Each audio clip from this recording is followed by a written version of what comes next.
നമ്മുടെ ചുമരിൽ ഒരു കലണ്ടർ കൂടി മാറി വീഴുകയാണ്. നമ്മുടെ ആയുസ്സിലെ 8760 മണിക്കൂറുകൾ കടന്നുപോയെന്ന് ആ കലണ്ടർ നമ്മളോട് പറയുകയാണ്. 8760 മണിക്കൂറുകൾ കഴിഞ്ഞ ജനുവരി മുതൽ ഡിസംബർ 31 വരെ കടന്നുപോയിട്ടുണ്ട്. 3 കോടിയിലധികം സെക്കൻഡുകൾ നമ്മിൽ നിന്ന് കടന്നുപോയിട്ടുണ്ട്. 12 മാസങ്ങൾ കടന്നുപോയിട്ടുണ്ട്. നല്ല നല്ല ദിവസങ്ങൾ കടന്നു പോയിട്ടുണ്ട്. നമ്മളിതാ ഖബറിലേക്ക് അടുത്തു ചെന്നിട്ടുണ്ട്. നമ്മുടെ ആയുസ്സൊരിതള് കൂടി കൊഴിഞ്ഞു വീണിട്ടുണ്ട്. എത്രയോ നന്മ ചെയ്യാമായിരുന്ന സമയമായിരുന്നില്ലേ? എത്രയോ ഖൈറാത്തുകൾക്ക് പറ്റിയ അവസരമായിരുന്നില്ലേ? അത് പോയെന്നാണ് പുതിയ കലണ്ടർ പറയുന്നത്.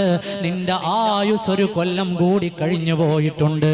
നമ്മളൊരു കൊല്ലം കൂടി ഖബറിലേക്ക് അടുത്തു ചെന്നിട്ടുണ്ട്. നമ്മളൊരു കൊല്ലം കൂടി അസ്റായീലിനെ കണ്ടുമുട്ടാനായിട്ടുണ്ട്.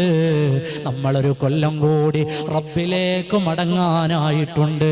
വത്തഖൂ യൗമൻ തുർജഊന ഫീഹി ഇലല്ലാഹ്. മാറ്റിയിടുന്ന കലണ്ടർ പറയുന്നത് ഒരു വലിയ ചരിത്രമാണ്. കഴിഞ്ഞ ഒരു കൊല്ലം ഇവിടെ മരിച്ചുപോയ മനുഷ്യരെത്രയാണ്? ബുദ്ധിയുള്ള യുവാക്കളെ, ഒരു രാത്രി ആഘോഷിച്ച് അറമാദിച്ച് തീർക്കാനല്ല ന്യൂ ഇയറിന്റെ പ്രമേയമുള്ളത്. ആലോചിക്കാനാണ്, വിചാരപ്പെടാനാണ്, സങ്കടപ്പെടാനാണ്. 8760 മണിക്കൂർ കടന്നു പോയിട്ട് അല്ലാ, എനിക്കെന്തു ചെയ്യാൻ കഴിഞ്ഞു റബ്ബേ നിന്നിലേക്കെടുക്കാൻ? എനിക്കെന്തു ചെയ്യാൻ കഴിഞ്ഞു റബ്ബേ നിന്നെ കണ്ടുമുട്ടാൻ, എൻ്റെ ഖബറിൽ ഉത്തരം പറയാൻ? ആ ചിന്ത നമ്മുടെ ഹൃദയങ്ങളിലേക്ക് കൊണ്ടുവരൂ. അതാണ് ബുദ്ധിയുള്ളവന്റെ ചിന്ത.